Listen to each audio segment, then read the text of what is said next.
Hindi po ako mapapahiya sa inyo sa ulam na ibabahagi ko sa inyo ngayon. May mga gulay pong kalahok palagay ko'y magagawa na natin ng paraan. Siyempre may kasamang tokwa para matipid na, masustansya pa.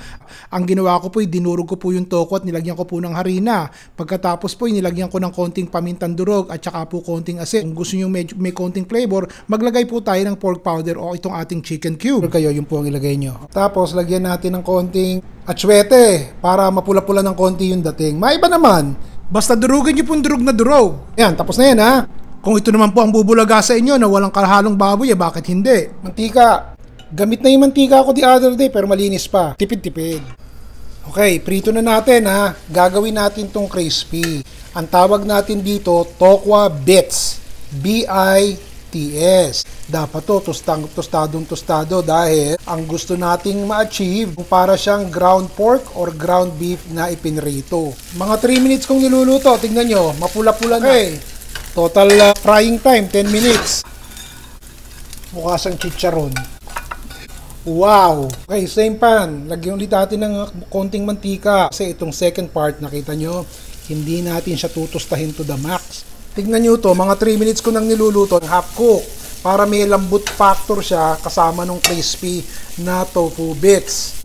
Yung una 10 minutes, ito 3 minutes. Halo ko na dun sa tostado. Ito malasado.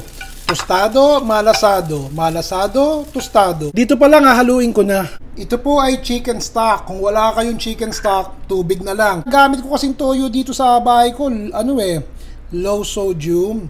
So sometimes hindi siya maalat na maalat. O, 2 tablespoons po ito. Okay, ilagay na natin. Pakukuluan po natin tong tubig at toyo.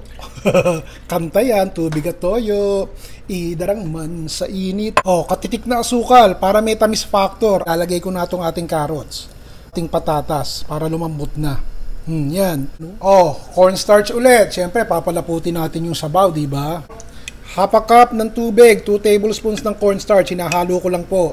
Malapit na kasing lumambot ito Lagay ko na para lumapot na yung sabaw. Yeah. Haluin natin ng konti, medium heat na. Oh, eto na. Dahan-dahan ha. Yan. Halo lang kayo ng halo. Ang purpose ko po showing this to you is to come up with dishes that is not challenging on your daily budget. Pero kung gusto nyo maglagay ng ground pork, ground beef, kung meron pala kayong budget sa siling pula, sa raisins, sa itlog ng pugo, tomato sauce instead na chwete. Lokohan lang tayo, di po ba?